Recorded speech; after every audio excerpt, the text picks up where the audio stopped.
Well, it's great to be here, and I'm a lifelong baseball fan, and actually my team, unfortunately, lost, the Yankees. They're headed to, as somebody's nodding and somebody else, I guess, follows baseball. And I bring that up because there was a famous philosopher named Yogi Berra. Well, everybody knows who Yogi is, who said this feels like deja vu all over again. And as some of you may have remember, we were here back in April, the same lineup, and we talked a little bit about an election at that time, and philosophized about it, with a telescope looking way, way far away, and here we are now just a few days away, and I'm going to actually argue that not much has changed since April. And I want to start by, again, quoting another philosopher that I think encapsulates to me the message of this election. And it's a fellow by the name of Bill Maher, who you may know as a comedian, who has a great show on HBO. And Bill Maher's view of the election was the following, that he believed that the Democratic Party's slogan should be, vote for us. We're lame, but the other guys are nuts. Which actually I often think would be a good slogan for the Labor Party to adopt here in its election next year, but I'm not here to talk about the Labor and the coalition. And in that, I always think humor really says a lot, and I think actually most voters in the United States listen to Bill Maher and Jon Stewart more than they listen to the talking heads on the mainstream media. But that's the reason I think that Obama will win. And I think it goes back actually to the reason Romney can't win. It goes back to the Republican primaries. And two things happened in the Republican primaries. One was that they chose the wrong guy. And the wrong guy ran. Now, if you were to ask me who to put my money on if I was a Republican, and who I would want running as my candidate, it would be Mike Huckabee, who is a former governor actually of Arkansas. And I don't know if you've actually watched Mike Huckabee, but very smart guy. And he reminds me a lot of Ronald Reagan, which is that he was quite conservative, but when you listen to Mike Huckabee, he delivers it in a way that touches the heart and is not offensive and is not as threatening. He could be as pro-life, as pro-gun as you can imagine any Republican being, but you don't feel offended by him. And one of the things that Ronald Reagan did, and I know this would shock you, but I was not a Reagan fan, but he was able to connect with people in a very, very almost unconscious way. If you want to read what I think is the best book on politics right now about why people vote, read Drew Weston's book, The Political Brain.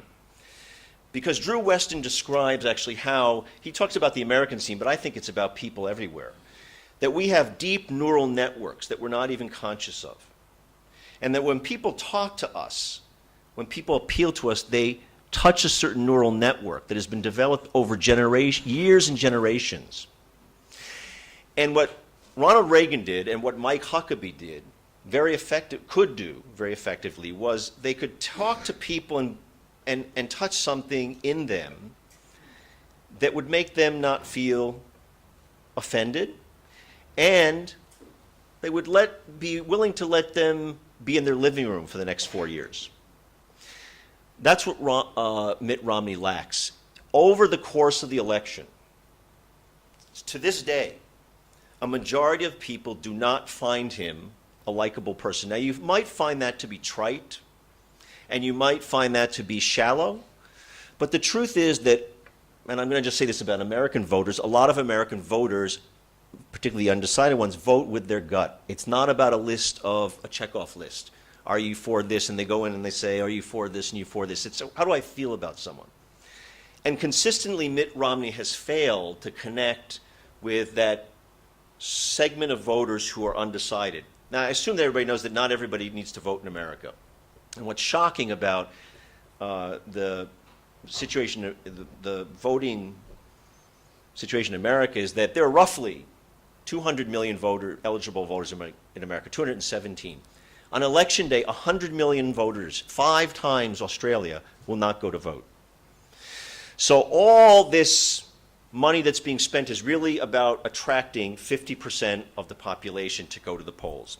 The second thing that happened back in the primaries, back in February, March, and it, I believe, is the most important factor in the 2012 elections, bar none. And that is that the American political system has now reached its most heightened point of corruption that we have seen, certainly in my lifetime, but probably in its history. At no time in American politics have you had a situation where millionaires, billionaires can write checks for $20 million and essentially finance an election. And effectively 20 to 30 billionaires in the US, mostly because they want their taxes cut, and a couple of them are very pro-Israel, like Sheldon Adelson, are going to spend huge amounts of money to shape the election. And back in the primaries, in the Republican primaries, there were two guys, Foster Friess and Sheldon Adelson, each of whom funded one of Romney's opponents. One was Rick Santorum, you may remember, was running, and the other was the famous Newt Gingrich. And those guys stayed in the race only because two people wrote them unlimited checks. And for those few months, they bombarded Romney. It wasn't Obama that called, actually, Romney a vulture capitalist. It was Newt Gingrich. And so you had all these independents in swing states who were exposed to this advertising over the course of many months, who I believe those neural networks that I talked about were hardened. They didn't need Obama to come in and tell them about vulture capitalism. Republicans were doing it. So if you're an independent sitting in Florida or Colorado, you're saying, well, if the Republicans say that, what am I to think about Mitt Romney? And I think that Mitt Romney's image was frozen in time very much because of those attacks. Third point, Republican Party is essentially out of step with what is happening in America. America, for the first time, is a majority-minority country. It is also a majority non-Protestant country. The Republican Party is a white Protestant party. You may have watched the Republican convention, and what's very fascinating was about Republican conventions, they'll trot out one black person, they'll find a couple of Latinos to speak, and then when the camera pans across the audience, all the delegates are white.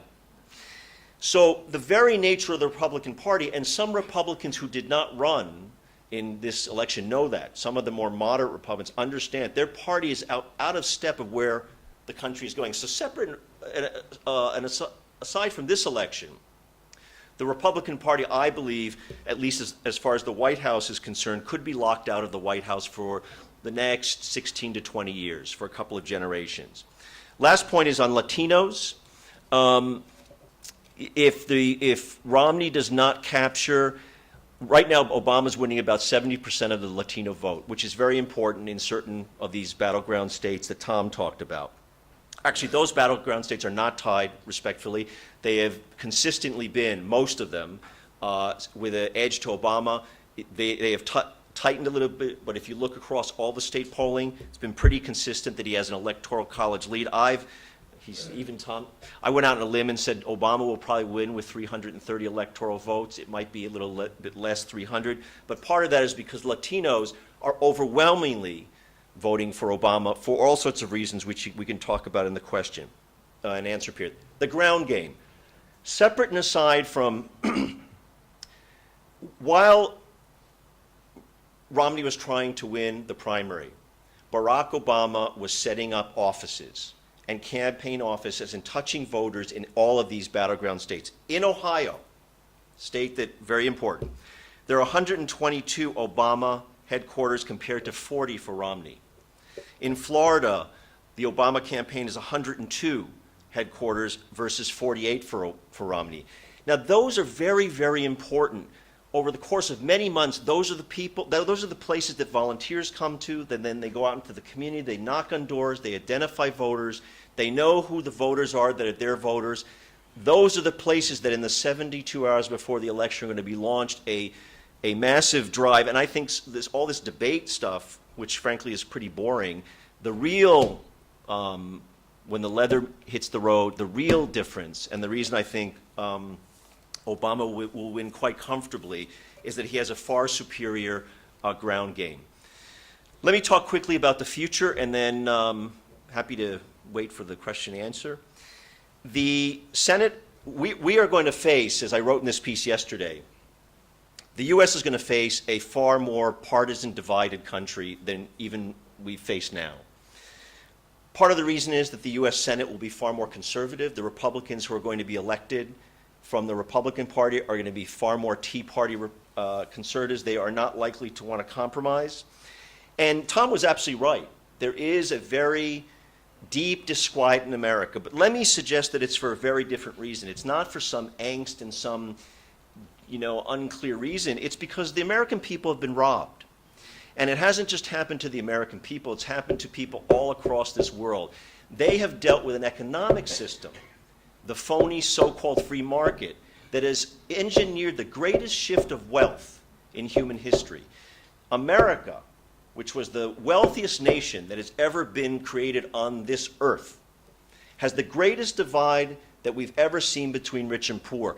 In the 50 years that they've been keeping statistics, the poverty rate has never been higher. So yes, Americans are furious, but it isn't some we're not sure where we are and sort of a general dysfunctional feeling. It's real. It's that they feel like they've been robbed, and neither party is willing to take on those very powers and an economic system that is frankly bankrupt. How America copes with that, and this is my final point,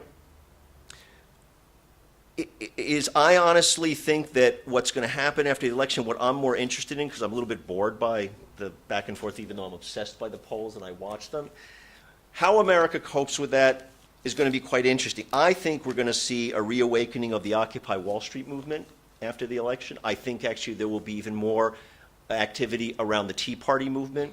I think those movements, although they are polar opposites in many ways, they share something very common, which is they don't think the system works for the regular person. And actually, if you listen to the rhetoric, which I've often argued to my progressive friends, of the Tea Party folks, they are saying some of the same things. And so I think there's going to be a great, great rumbling in America, and part of that's going to be the debate about, and Tom, I think, rightly referred to this, America's place in the world. I'm actually glad, and I think it's good for the world, that America is not going to be number one in the world. I think the power of America, the place that it's tried to play as a superpower, the supercopper world, has not been good for the planet and has not been good for the American people. And I think that the debate over that will define the future of the country. Thank you very much.